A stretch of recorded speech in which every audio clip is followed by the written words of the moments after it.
Ayan na. Kamusta kayo dyan, mga kameta? I hope narinig niyo ako. Ginagamit ko tong isang, ngayon dito. I hope gumagana ito. Narinig niyo ba ako, mga kamets? Ayan, pag-usapan natin kanina.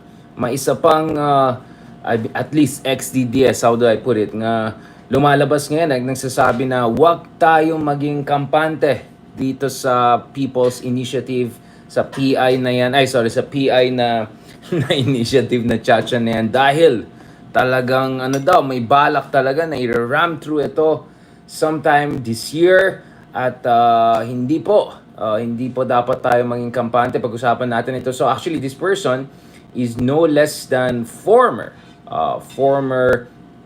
Speaker of the House, former very close ally of President Rodrigo Duterte, but interestingly, former endorser of Leni Robredo nung election 2023. So for some reason, mukhang ito, mga kameta, we're seeing more and more people coming out in opposition, especially people na medyo aligned dun sa at least dating administration, dati natin Pangulo. At interestingly, etong mga tao na pinag-usapan natin, mga kameta, mga Haydarians, ay ito yung mga dating aggressively pushing for charter change. Kaya I find this very, very interesting, mga kameta. Na wait lang, check ko nga kung narinig tayo na audio. Charter change. Ay, hindi. Actually, okay pala yung audio natin. Okay, good. Tinitest lang natin yan, guys. Kasi kailangan natin na medyo studio style yung ating audio para naman medyo maganda pag in-upload natin dun sa ating mga platforms. Of course, nagka-compete naman talaga tayo, hindi lang dito sa bansa. We're not trying to just compete to be the leading political analysis. Hindi lang, just, interviewing people, hindi lang guessing, but political analysis, podcast, combination of praxis, theory, everything, interviews. Alam niyo naman, pagdating sa atin, more conversation yung sa atin. So lahat yan, i-combine natin dun sa ginagawa natin. But we're trying to compete, to be one of the leading political podcasts anywhere in the world. So salamat naman dun sa ating mga supporters all around the world, especially mga kametas natin, mga kababayan natin, mga FW all around the world, pushing us to top 100 dun sa news and politics podcast sa Saudi Arabia, sa Singapore, sa Canada. Ang daming bansa na pansin ko, pumapasok na tayo sa top 100. So I really, really appreciate it. Maraming salamat sa inyo. Talagang mabuhay po kayo. Kayo nagbibigay ng lakas, kayo nagbibigay ng motivasyon, at kayo nagbibigay ng motivations. I mean, talagang inspirasyon kailangan eh. Kasi alam mo, minsan tinatamad ka na, minsan inisip ko, ay may iba naman dyan na magpa-podcast dyan. Marami naman dyan ng ibang marites. Ano ba naman, Philippine politics naman, news naman, balikan natin ibang issues. Of course, yung mga nagfo-follow sa atin sa mga sinusulat natin today, God willing, thank God, we had actually 3 different publications on international affairs, on Lowy Institute, on Nikkei Asia. Nikkei Asia, yung pinublish natin is about China, as Philippine, Taiwan, China triangle, especially yung implikasyon ng greeting si Paolo Marcos Jr., what could be behind it, the method to the supposed madness. Meron din tayong bagong article today sa Lowy Institute naman sa Sydney, Australia. Doon naman pinag-usapan natin ang mga dapat gagawin ng Pilipinas pagdating sa West Philippine Sea para at the same time, malakas tayo, we're clear with our red lines, and at the same time naman, hindi tayo mag-invite ng unnecessary confrontation or mistakes with China. So, I talk about the 3-prong approach on 3 levels. Level A, we have to stand our ground to get China's grudging respect. B, we have to work with our allies and friends. C, we have to push back against disinformation and infiltration dun sa ating infrastruktura.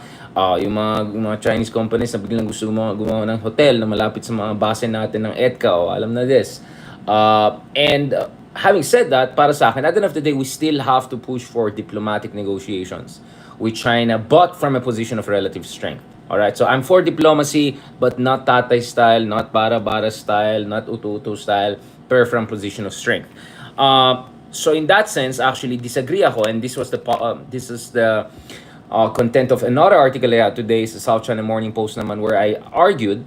So interesting. So 3 different articles today where I show different sides of my argument. One side is saying, go and build stronger relationship with Taiwan, so that there's a lot to get out of that, especially semiconductor investment, etc.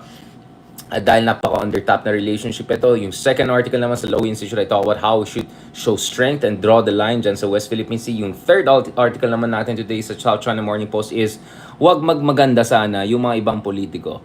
Yung mga ibang trapo dyan, na sobrang tahimik nung panahon ni tatay, yung time na sinasabi ni tatay, I love China, China will protect me, be meek and humble, and China will show you mercy. By the way, ano yan almost verbatim yung sinasabi. Yung mga tahimik nun, biglang ingay-ingay ngayon, biglang malakas, matapang, yung mga ganyan na alam na this, diba? So ang aking lang, sana iwanan natin ito dun sa mga professional diplomats, DFA secretary, DFA, actually our own president, BBM, no? Very diplomatic, very reasonable yung kanilang rhetoric. Let's leave it to the guys, no? To do their job, no? Kasi hindi ko gusto biglang anti-China demagoguery. No, I'm all for being strong sa West Philippine Sea, drawing the red line. Pero ayoko rin yung mga iba nag-overcompensate dyan. Especially yung mga iba na sobrang tahimik nung panahon ni Digong. Kami maingay nun eh. Tapos ngayon biglang nagmamaganda yung iba dyan. Okay, anyway. And of course, pagdating sa ating mga defense officials and all, they're doing a fantastic job. And I hope they continue to stick dun sa defense-related policies, no? Defense-related issues. Modernization of AFP, development of our ating deterrence capabilities, so on and so forth. Okay, having said all of that, mga kamets, balikan natin itong issue ng charter change. So, parati kong sinasabi, bawal maging kampante pagdating sa Pilipinas. Parati kong sinasabi, you always have to be on the watch out. Parati kong sinasabi, you have to look at nuances, gradations, 50 shades of evolution of every major political issue in this country. At parati ko sinasabi, huwag kayong magpaututo dun sa mga maritiseros, yung mga, alam mo, yung mga etchoseras, yung mga ganon. Yun nga yung problema ko eh. One reason, sa tingin ko, third world yung level of discourse sa ating bansa is because people mistake marites and mga etchoseras for political scientists or political analysts or real experts. Because if you're a real expert, you don't even need access or be, insider man or, alam mo yung character na Benzaib doon sa El Filibusterismo Rizal. You don't need to be that kind of insider type of journalist to actually predict where things are going. Hindi ako nag-iabang, before Digong, I was never in Davao. I was never in the inner circle of Digong. Well, thankfully, I interviewed Defense Secretary Lorenzana multiple times. I interviewed a number of his cabinet members. Sure, but I was not the type na insider and then gagamitin ko yung insider to say, alam. No, and yet I predicted exactly where the Philippines will go on foreign policy. I predicted almost exactly where we're gonna go on certain issues like martial law, so on and so forth. Kitang-kita yan. Basahin yung libro ko about Rise of Duterte and the number of articles. Because true political analysis is based on pattern analysis, based on big picture analysis, based on game theory analysis. No, dapat algorithmic ka mag-isip, 'di ba? Dapat 'di ba? You're looking at multiple dimensions. So, ang problema kasi sa atin is what counts as political analysis here is essentially chismis. Ay, kilala ko si ganun, nakausap siya kahapon, ito yung sinabi. Ganun. So, for instance, nung isang araw nag-vlog tayo na si BBM on the record sabi niya na ayon na ito sa PI na ito. Ito ay ayon kay Mig Zubiri. So nung nag-vlog tayo noon, may mga ibang sabi, hindi naman tapos yan, narinig ko. Yeah, of course. Pero ang sabi ko, the lesson we learned from that episode is that kung nag-ingay ang tao at dami nag-oppose, may tendency si BBM to tactically retreat. No, tactically, not strategically, but tactically retreat. So there's a susceptibility to pressure in a good way. In a real democracy, in a good democracy, political leaders have their ear to the pulse of the people, particularly yung mga people na critical sa kanila na baka may basihan yung sinasabi nila, 'di ba? So, having said that, kaya sabi ko, that episode doesn't mean na tapos na yung usapan ng charter change. That episode means that President BBM is sensitive dun sa public pressure and potentially international pressure. All right? At just to be clear, matagal ko sinasabi na may balak talaga maging prime minister yung iba dyan, especially kung alam nila, ang liit ng chance nila to win over majority of people or at least win a significant plurality na enough na matalo si Sara. Right? Kasi as things stand, si Sara Duterte pa rin ang frontliner. Sa kaka-analysis ng pandemic. Frontrunner pa rin si Sara. Alright? I think by any measure, she'll still be a frontrunner. But I think the race will be close if, say, someone like Raffy Tulfo runs. Kaya hindi ako nagtataka, biglang ang dami mga dyan, na attack kay Raffy Tulfo. Alam natin yan. Alam natin yung kalakaran dyan. Okay, yun ang doon ako natatawa eh. Yung mga iba dyan, galit na galit bigla kay Rafi. Eh, nung time ni Digong, tuwan-tuwa sila kay Rafi. And then nung lumabas ni si Rafi ay medyo mataas-taas to sa surveys for 2028, biglang dumadaming attack sa kanya. So alam na natin yung kalakaran dyan. Alright? Alam naman, medyo nahuhuli natin yung iba. No? Ano yung kalakaran nila dyan. Now, going back to the issue of charter change. So, essentially, kino-confirm nung ibang mga politiko ngayon na itong plano ng PI, itong PI na People's Initiative na yan, ay tuloy-tuloy pa rin. At katulad ng sinabi natin sa mga dati natin vlog, itong PI na to ay very controversial because actually there are constitutional questions around it. And also there are questions as to whether weaponize itong PI para ma-circumvent yung Senado. Right? Dahil alam natin ang Senado talaga ayaw dito sa charter change na yan for a number of reasons. And one of them is because sa tingin nila, hindi pa rin binigyan ng chance yung mga bagong batas na pinasa nila nung 2021, 2022. Ito yung mga batas dun sa Public Service Act, yung mga batas na nag-simplify ng investments, etc. So ang sinasabi ng Senado is, kung yun lang naman ang concern niya, nagpasa nga tayo ng batas kailangan lang natin i-implement yan and then pwede natin pag-usapan kung kailangan talaga natin na amend yan ang ating saligang batas or all the way magcha-charter change na tayo. So may mga questions sila doon at tingin ng iba, nire-railroad ito para gawin irrelevant ang Senate and to push for a parliamentary system. Parang iba dyan na who don't have much chance to win as presidency, perhaps they can smuggle themselves into the picture. No? And especially if you have charter change, it's much easier for the president to make sure na the transition will be engineered to his favor. I mean, you can even imagine a situation of presidential parliamentary with the ceremonial president a la Italia and a la Turkey pre-2014, if I'm not mistaken. That was the referendum, no? Whereby, yung presidente may head of state, pero actually yung prime minister, yung talagang may power in terms of running everyday system, no? So in that scenario, BBM can still be around as a ceremonial president, head of state, and he'll still have sovereign immunity when he goes around the world, which is something I think we'll really appreciate. And then, I don't know, some would, but of course, you can also look at the dominant presidential parliamentary system, katulad ng South Korea or France, and now Turkey, right? Because after yung referendum ni Erdogan, he transitioned into becoming prime minister and then later on he became a powerful president. So binago nila yung saligang batas nila. So in Turkey right now you have a powerful president, no longer ceremonial president kasi binago niya. He was first prime minister and then president na ceremonial and then now president na super powerful. Alright? So I'm just explaining to you guys na komplikado itong mga bagay na ito. Na huwag kayong maniwala dun sa mga nagsabi na simple lang yan, baguhin natin ng batas and everything will be nice and dandy. Now, having said that, I said, ito yung interesting. In a way, mukhang lahat gusto natin ng pagbabago. Ang major disagreement natin is pagbabago under what conditions? Or more particularly, pagbabago under whose supervision, right? So, nung panahon na nasa pader sila, yung mga DDS ay sobrang gusto nila mag-charter change. Kung ano-anong kaiwanan pa yung sinasabi ng iba, na mag-federalism tayo, magiging Switzerland tayo. Sabi ko, okay, federalism din naman ng Nigeria, Brazil, Iraq. Bakit hindi tayo maging mas third katulad ng mga third world country natin na sabog na federal system, di ba? So anyway, hindi gumana. They couldn't mumbo-jumbo it through the Senate, right? And then BBM didn't even talk about charter change for quite some time. No, halos in-ignore niya yung charter change issue in his first two State of the Nation address. Nagalit nga si Kibuloy, di ba? Nag-away sila ni Abe, mga ganyan. Naalala mo yun, yung away nung sa first State of the Nation address. And then now, bigla, especially since last August, nung sa Malacanang meeting ni BBM at saka yung mga Federalista Party officials, biglang bumalik itong issue ng Chacha. And since December, mainit na talaga itong ng issue ng Chacha, so nagpa-panic mode. So, ako, inisip ko automatically, yung mga ibang pro-Duterte, dapat excited sila. Diba? Ito na yung chance nyo. Especially ay Sir Robin Hood Padilla, yung ating constitutional expert dyan. Yung napakagaling dyan sa mga constitutional political system comparative analysis issue. Okay, now, bago tayo pumunta kay Robin Hood Padilla, tsaka yung isang anak na dating president natin na vocal din dito sa People's Initiative. Punta muna tayo dito sa isang ito interesting to kasi ito aliado ni Digong dati.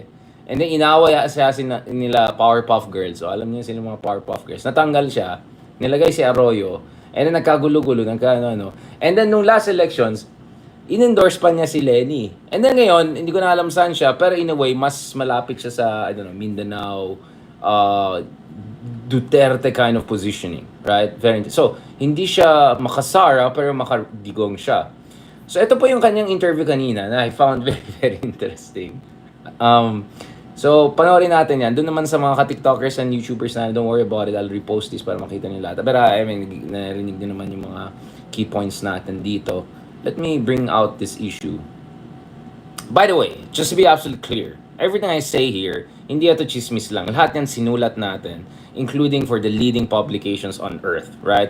You can check, among other things, yung Journal of Democracy article natin recently, all right? Where I analyze all the circumstances, 360 degrees lahat ng mga angulo na yan, alright?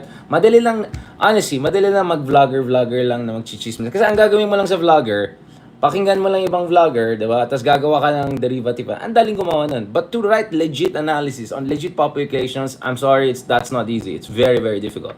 I'm telling you. Getting published on New York Times, getting published journal, hindi po siya madali. Especially galing kang, di ba, sino ba naman tayo? Mga third world lang naman tayo. I'm just telling you guys.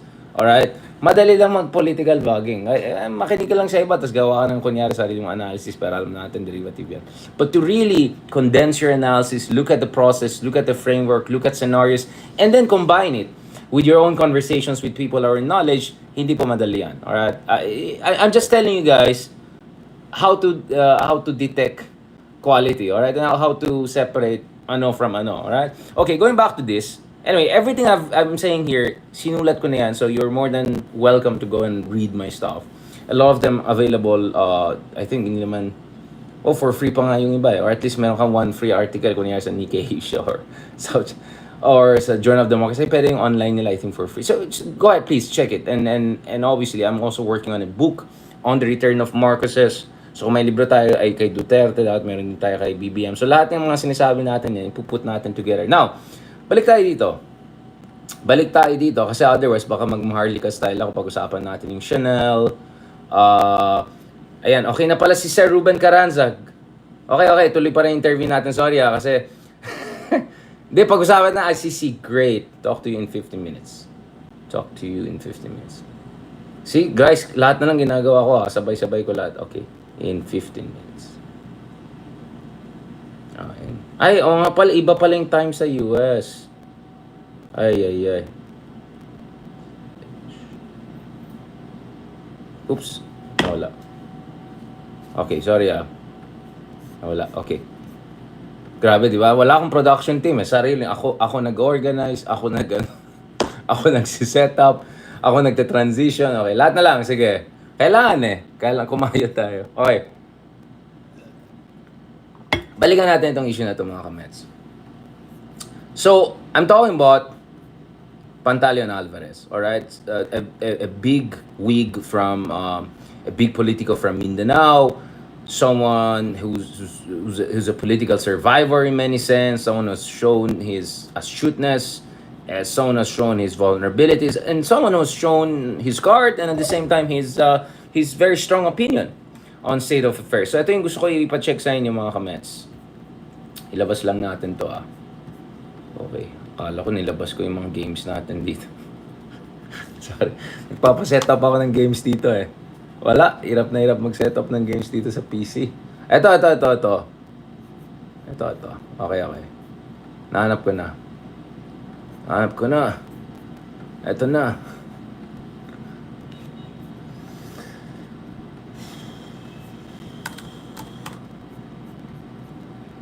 Ito na, wait lang. Okay, audio natin. Kilala natin, no? Nakikita ko rito, hindi naman to. So, ito yung interview ni Karen Davila, yung kaibigan natin sa ANC-ABS-CBN, my former colleague there sa ABS-CBN. Dito kay former Speaker of the House, Pantaleon Alvarez. Right? Ito. People's Initiative. Nakikita ko rito, hindi naman to People's Initiative. Hindi to PI, di ba? People's Initiative. Hindi. TI ito, TI. TI What is daw. that? Tambaloslos Initiative. Ayan. Ayan So are you tayo. referring to specifically who? Be specific, sir. Alam mo, Karen, Delikado tayo kilala dyan. natin, no? Lahat yan may ambisyon maging presidente. Ang problema, kahit sa survey ng senatoriables, kulilat. Okay. No. All right. Now we're a news program, so let's be specific. I'll Ito ask yung you, gusto ko. are you referring to the Speaker of the Ito talaga si Karen, ha. Sabi niya talaga, we are a news program. Sure, hindi tayo Buljak TV dito or hindi tayo mga yung mga Marites TV. Sir, kung wag ka magpa-blind item, di ba? Kung meron kang sabihin mo. Yan gusto ko kay Karen. Talagang diniretso niya talaga. Okay, talagang... House? Yes. Okay, so you used the term tambaloslos. That was a similar term used by Vice President Sara Duterte, referring to an unnamed person, right? Are you and Vice President Sara Duterte now allies? I want to ask you first Yun. directly. Are you and the Vice President now?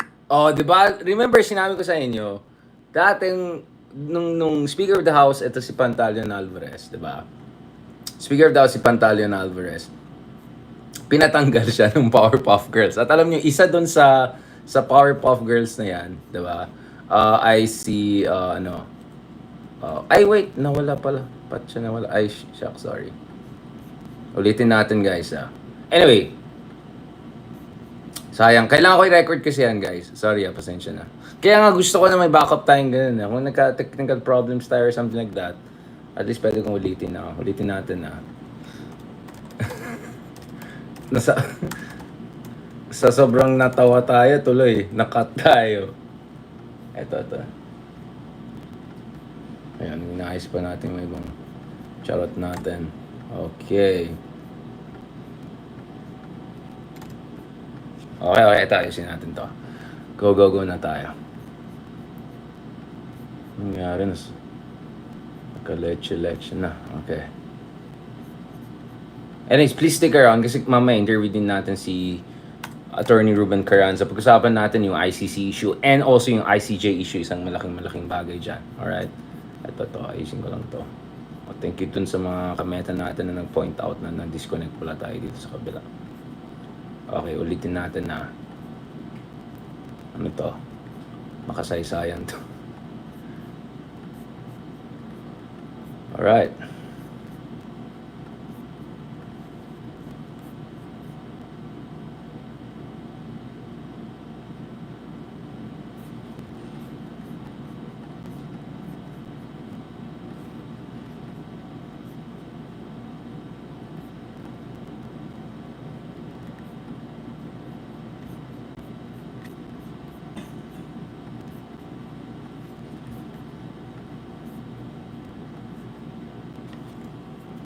Okay, game. This is it. Let's get the ball rolling. Okay guys, this is it.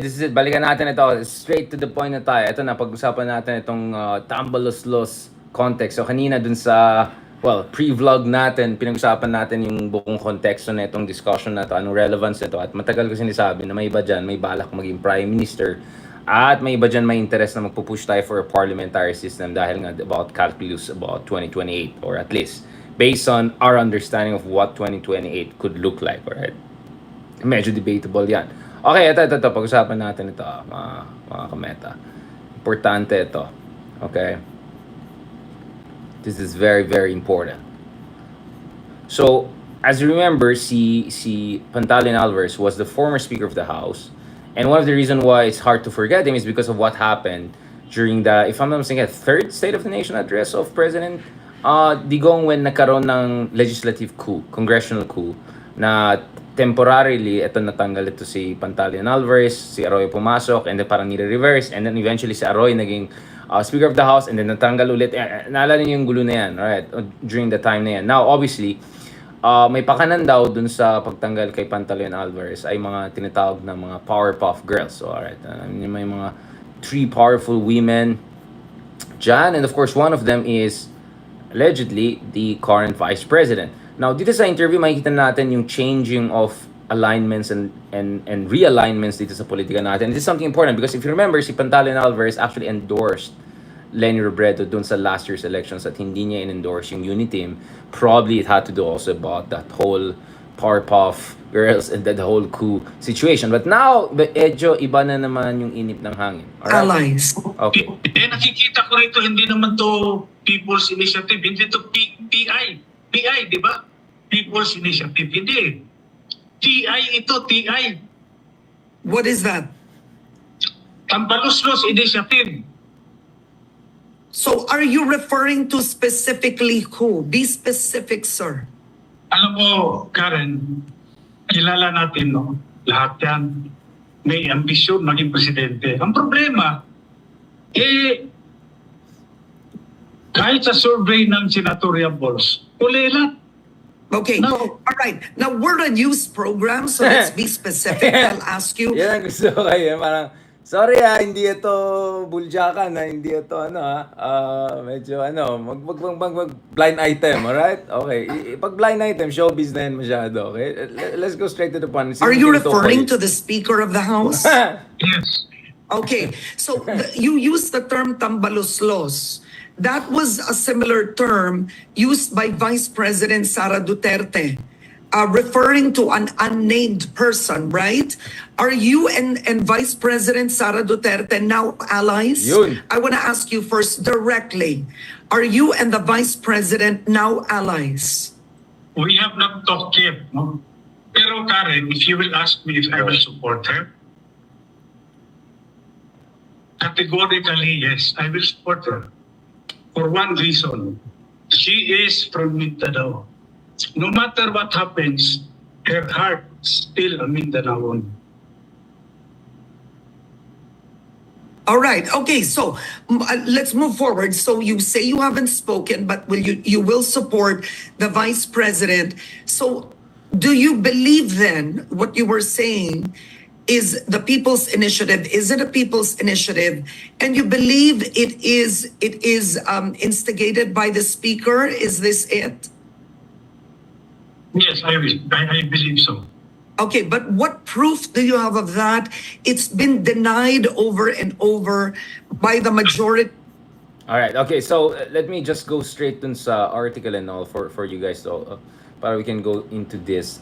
This is quite interesting kasi we're seeing people associated with former President Duterte. People are still close to President Duterte, and some of them were now also aligning with the daughter of the former president and the current vice president. All of them going against charter change, which is something that you'll find interesting since alam naman natin pagdating sa mga DDS, sa mga supporters ni Digong, ito yung mga excited talaga na mag charter change. Ito yung mga nagsasabi na mag-charter change tayo, mala Switzerland na tayo, mala Singapore na tayo, yung mga ganyan type na, alam mo na, diba? Yung parang sinabi mo, pag kinaya mo pag-shoot ni Michael Jordan, nilabas mo yung dila mo, tapos nag-shoot ka, maging kasing galing ka ni Michael Jordan. Yung mga ganyan level of analysis. But anyway,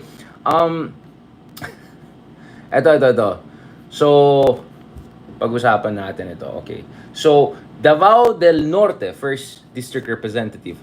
O nga pala, Davao, nung pala siya, no? Congressman pala siya, no? That's an interesting thing kasi may nakita rin akong post the other day na people say, pag Davao, automatically they assume it's just the Dutertes there. But actually, there are many other players. Then Nograles, and then may Alvarez, etc. So actually, the greater Davao region is very complicated. Tayo kasi parang Davao City lang alam natin, di ba? But the Davao politics is quite interesting. And also, Eastern Mindanao kind of politics is quite interesting dun sa mga hindi masyado nag-appreciate. Yung mga ibang Imperial Manila mag-isip.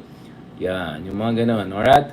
Ito. Tingnan natin. So, I wanna go systematically through this, mga kameta. Kasi, this just tells you the nature of Philippine politics. Di ba? You really don't know if ang awayan talaga is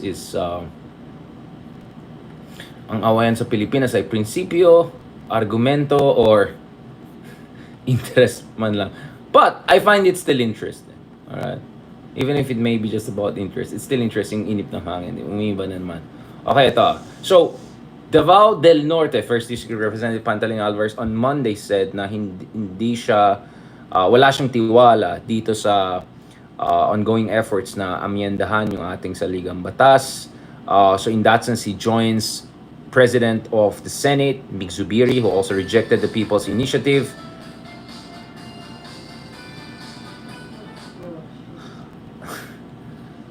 Ang sinabi niya, I cannot see the importance of changing the constitution now. They say it is for economic reasons. Is it the people's interest or somebody else's interest? All right. Which is exactly the question I raised on time Digong. Is this chacha and all about really about the Philippine national interest, etc.? Or ito pa, or this is really more about ang interest ng mga tao iba dyan who wanna extend their stay in office. Remember, isa sa mga versions na nakita natin ng charter change was a version that was about to remove all sorts of term limits. All sorts of term limits sa ating mga politiko. Sino magbe-benefit dyan? Of course, yung mga political dynasties. Although I also mentioned to you yung law of unintended consequence na nung naglagay tayo ng term limit, ang ginawa ng iba dyan is they worked around it by putting yung asawa nila, anak nila, kabit nila, anak ng kabit nila, whatever. But doon mo talaga makikita ano pa talaga yung interest dito. And of course, ang argument ni Alvarez here is this is really about 2028. This is really about who will succeed the current president. And in a way, this is about preventing the daughter of Mindanao, the daughter of the former president, the current vice president, from becoming the next president in a sense, right? Now, ano magagawa sa Senado? So hindi lang si Zubiri nandiyan, so actually nag-joint forces na si Zubiri at saka Alvarez. And in a sense, I would say probably even some of the progressive and independents in Senate also will have an interest in joining hands here. So, yun nga yung sinasabi ko na weird na parang nagsasama yung mga DDS at yung mga ayaw kay BBM at yung mga iba na medyo okay kay BBM pero may sarili din interest. So, ang complicated. Sobrang complicated itong situation na to. This is a very, very evolving situation. Si Robin Padilla naman, very interesting because alam naman natin si Senator Robin Padilla, ito yung naging senador on more or less single issue which is gusto niya ng charter change. Ang argument naman ni Robin Padilla is mukhang malabo na magkakaroon ng charter change ever if we want to go through the Constitutional Convention format or any kind of format that gives Senate its due 3/4 power in determining whether we move towards a referendum and eventual change in the Constitution, right? And nilalabas ko lang tong itang isa kay, what's his name? Robin Hood Padilla.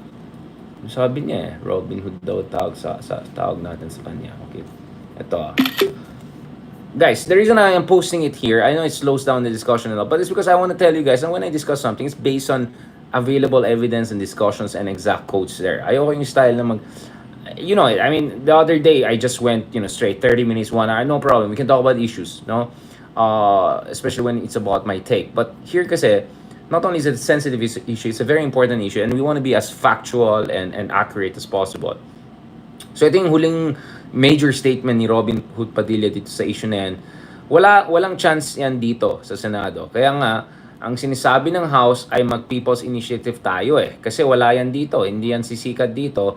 Tulog na nga ang himbing ng aming committee report dyan. Alright, yung committee report niya dyan sa constitutional amendments. It has zero chance here sa English. That's why the House is calling for a People Initiative because that won't prosper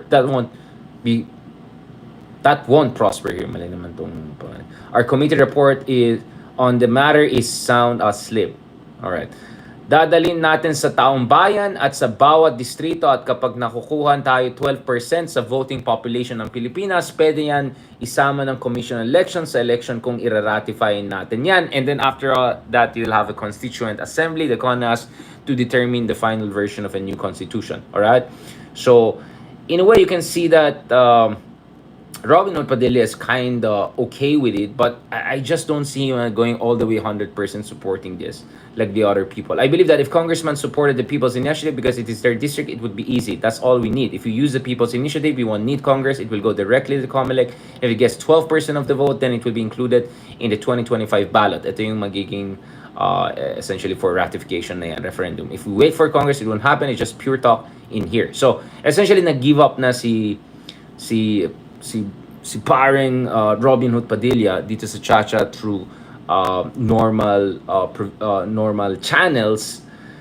But yun nga now I do not expect him also to be front and center supporting this dahil nga alam natin hindi sinusupport yan ng mga ibang DDS, and I doubt that the current vice president is very much supportive of this. And then alam din natin pagdating kay pagdating kay Robin Hood Padilla, I think more into federalism siya rather than just parliamentary. While alam natin yung mga iba nagpo-push dyan sa People's Initiative and nagpo-push for charter change ngayon, ay siguro mas interesado sa parliamentary rather than federalism, right? I explained in a separate vlog why federalism is not good for the Philippines, because in theory everything is nice, all right? In theory, 1987 Constitution was perfect, but the problem is praxis.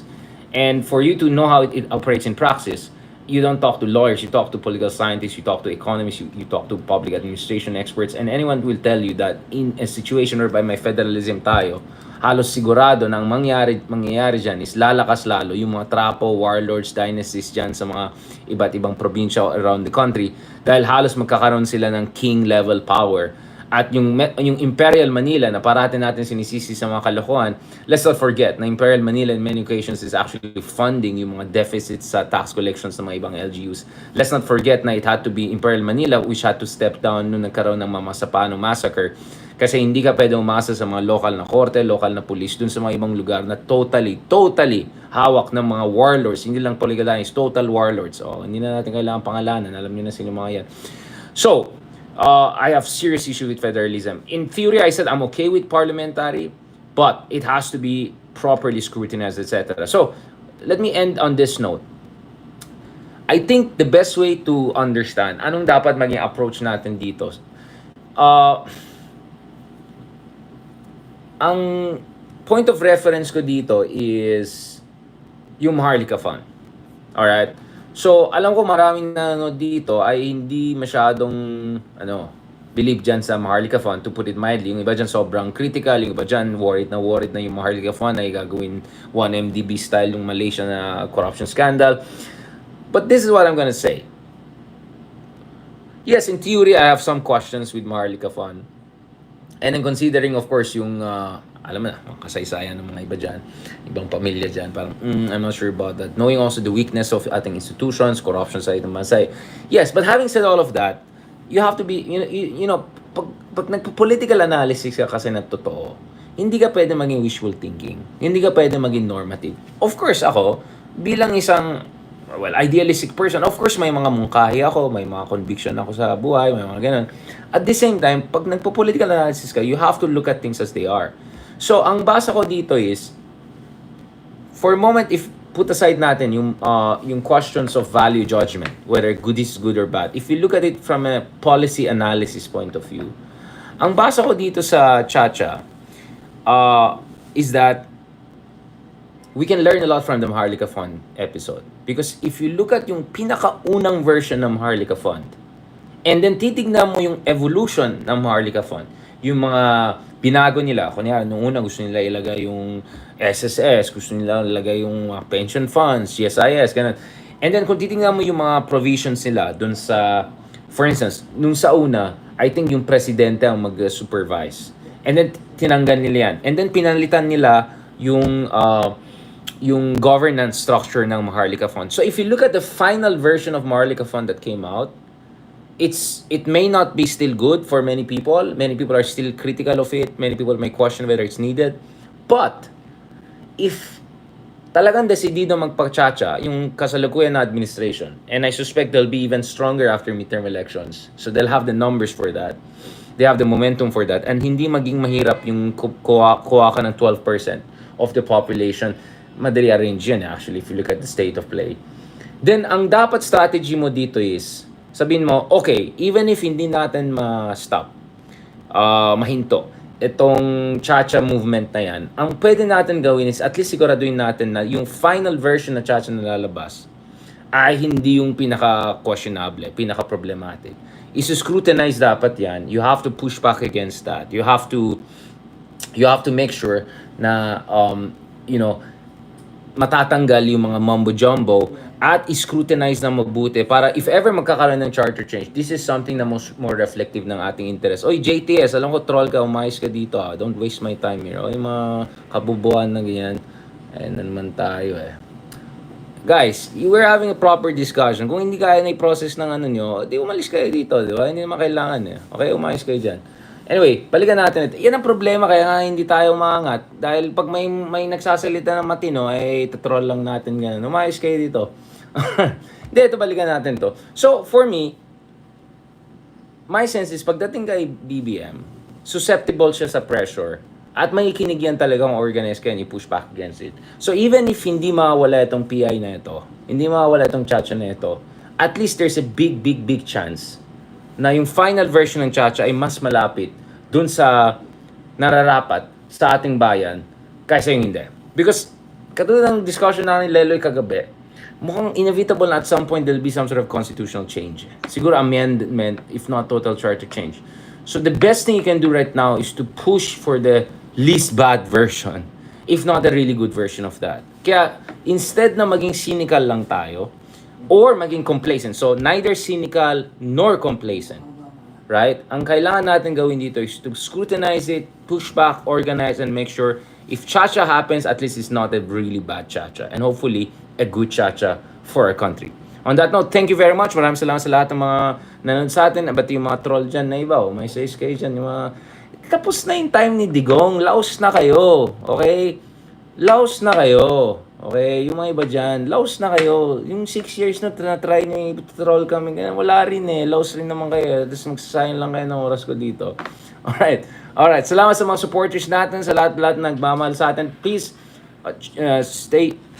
stay tuned because in around 15 minutes or so, interview naman natin si Attorney Ruben Carranza, international lawyer. Pag-usapan natin ICC, International Criminal Court, at pag-usapan natin ICJ, International Court of Justice. Big things are happening. At pag-usapan din natin Maharlika Fun and Chacha. So, stay tuned and thank you very much sa lahat naman nakinig sa atin. God bless and talk to you soon. I-check ko lang quality ng voice natin kasi may mga set up lang ako dito para lang sigurado. Alright? I hope ma-appreciate nyo. God bless and talk to you soon. Salamat guys. Talk to you soon. Salamat. Talk to you soon ha. Mga 15-20 minutes. Balikan ko kayo.